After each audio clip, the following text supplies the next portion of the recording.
Okay, everybody, akan kita nanti kisah yo. Harra kolfa namotan rakkata miskiina kawanyaatiin bulle kawanyaatiin olle kan jaartii TV kan jaarsaa kolfu deemaa jira jechuudha. Na wajjin dhaggeeffadha kan jaarsaa.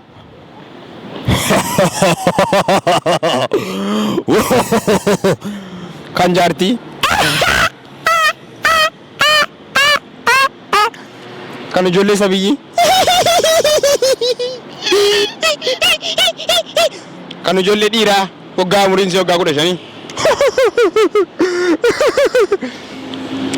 kan shamarran durbummaa seerraan fudhatamne akkanatti kolfiti.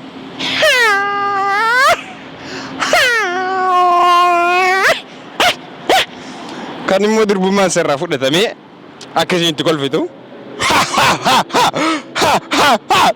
Yete kolfit maaliif kolfa Dr. Abiy kan Dr. Abiy immoo isinitti agarsiisa. Dr. Abiy yeroo hundaa warqitanii dhaatanii hidhiin isaa kun walitti hin cufamu jechuudha. Jedhaa ola Jawaar Mohaammed jiraa jirtu Jawaar Mohaammed warqitanii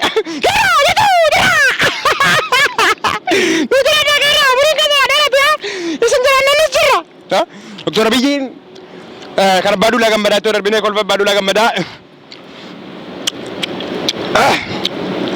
Barmeelii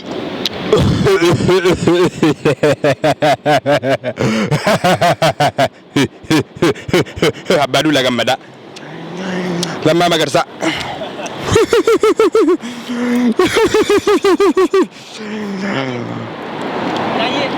Taayee Dandaa silaallee kolfa isaanan kolfa ture.